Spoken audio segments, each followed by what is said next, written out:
வணக்கண்ணா, எல்லாம் சௌக்கியமாக்கிறீங்களா? ரொம்ப நாள் கழிச்சு வந்துக்கிறேன். தலைவர் கூப்பிட்டாரு, அத்தான் வந்தேன் நான். இப்போல்லாம் நான் கொஞ்சம் தலையெல்லாம் நல்லா சீவி பழகினேன்ப்பா. தப்பாக நினச்சிக்காதீங்க, கோச்சிக்காதீங்க. கொஞ்சம் ரீஜெண்டாக இருக்கணும்ல. நம்மளாம் 4 இடம் போகிறோம் வரோம், பெரிய மனுஷன் ஆகணும்.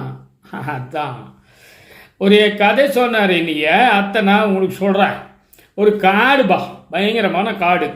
அதில் ஒரு வேட்டைக்காரன்னா நம்ம வாத்தியார் ஆட்டமாக டைட் பேண்ட்டு, சட்டை, தொப்பி, துப்பாக்கி அப்படி இல்லை. பழைய காலத்து வேட்டைக்காரன். அவன் வேடன் அப்படின்னு சொல்லுவாங்க தமிழில். அவனுக்கு ஒரு பையன், அவன் பேர் தனுவான்னு பேர்.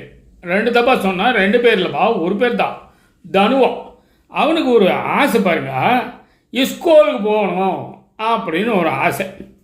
ஆனால் அந்த காலத்தில் ஸ்கூல் கிடையாது.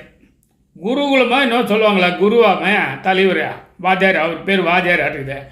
அவர் வீட்டில் போய் குந்திக்கின்னு அங்கே அவருக்கு எல்லா வேலையும் செஞ்சு கொடுத்துனேன். அப்படியே நைஸாக பாடமும் கற்றுக்கணுமா. இதான் அந்த காலத்தில் இருக்குது. அப்பால் குருக்கிட்ட போய் வேடம் கேட்குறான். சாமிய என் பையனுக்கு பாடம் கற்றுக்கணுன்னு ஆச்சாக்குதான், நீ என்ன சொல்லிக்கூடப்பா. அப்போ அவர் சிரிக்கிறாராம்.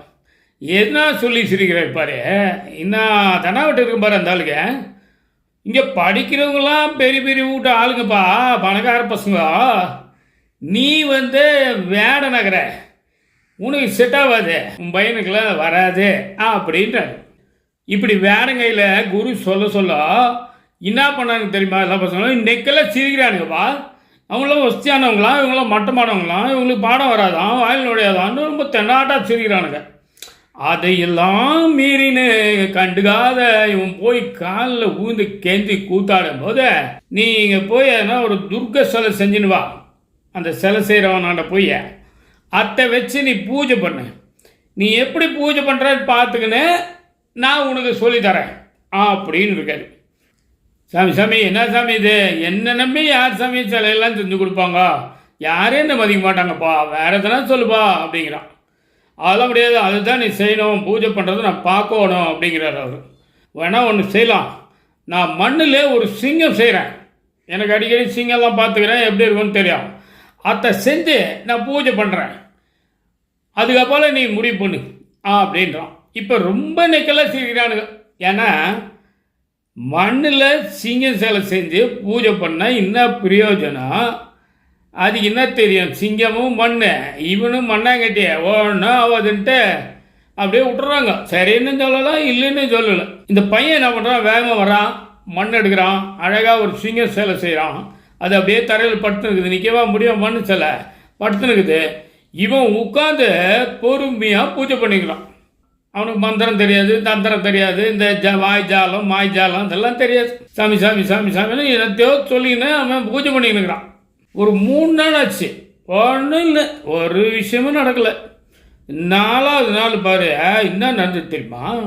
உலக அரிசி பாத அத்த உலக அரிசி சேர்த்து ஆகணும். இப்போ அப்போ என்ன பண்ண, அந்த சிங்கத்து மேலே அந்த துர்க்கை குந்தின்னு வருது. இந்த பையனுக்கு ஒரே ஆச்சரியம். அப்படியே சுவாமி நேராக வந்துச்சுரா சோய் அப்படின்ட்டு 2 பேரும் சேர்ந்து குருகுலத்துக்கு குருவாண்ட போகிறாங்க, குரு வீட்டுக்கு போகிறாங்க. அத்தை பார்த்த உடனே குருவுக்கு கதி கலங்கிடுச்சு. ஒட்டார்னு சின்ன பையனை பார்க்காத, ஒன்றும் பார்க்காத, அவன் காலில் கும்பிட்டார். தப்பு பண்ணிட்டேன், என்னை மன்னிச்சிருன்னு சொல்லி கும்பிட்டுட்டு, ஏம்மா நீ தாம்மா என்னை காப்பாற்றணும், தெரியாமல் பண்ணிட்டேன்னு இந்த அம்மா கிட்ட வேற முறையிடுறாரு.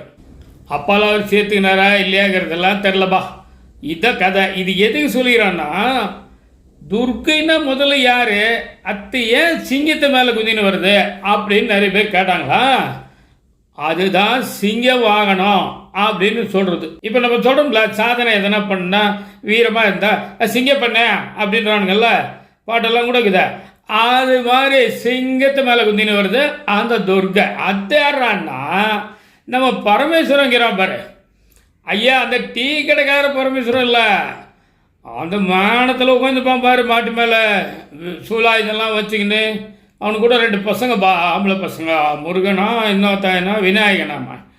அவன் ஒய்ஃபுக்கு இது பாரு பார்வதி, அதுதான் துர்கையான். அப்போ எப்படிப்பா ஒரே ஆளுக்கு 2 பேர் வரும் அப்படின்னு ஒருத்தன் கேட்டான். அவன் பிச்சாலிப்பா கில்லடி கேட்டான்ப்பா, அவன் சோகா கேட்டான் போ. ஆனால் அதுக்கு பதில் வச்சிருக்கானுங்க பாரு. சாந்தமாக இருந்ததுன்னா காந்திஜி மாரி இருந்ததுன்னா அது பார்வதியாம். இந்த சினிமாலாம் வராங்க பார்த்தியா வில்லனுங்கெல்லாம், அந்த மாதிரி குர்ருன்னு வந்தால் அது வந்து என்ன துர்க்கையாம். இதுதான் அந்த அம்மா கையில் எப்படி சிங்கம் கிடச்சிது அப்படின்றதுக்கு பல கதைக்கு தான். அதில் இது ஒன்று. சார் சொன்னார், நான் எடுத்து விட்டேன், அவ்வளோதான், எனக்கு ஒன்றும் தெரியாது. சரியா, நம்ம இன்னொரு சமயம் பார்க்கலாம்ப்பா. பார்த்தா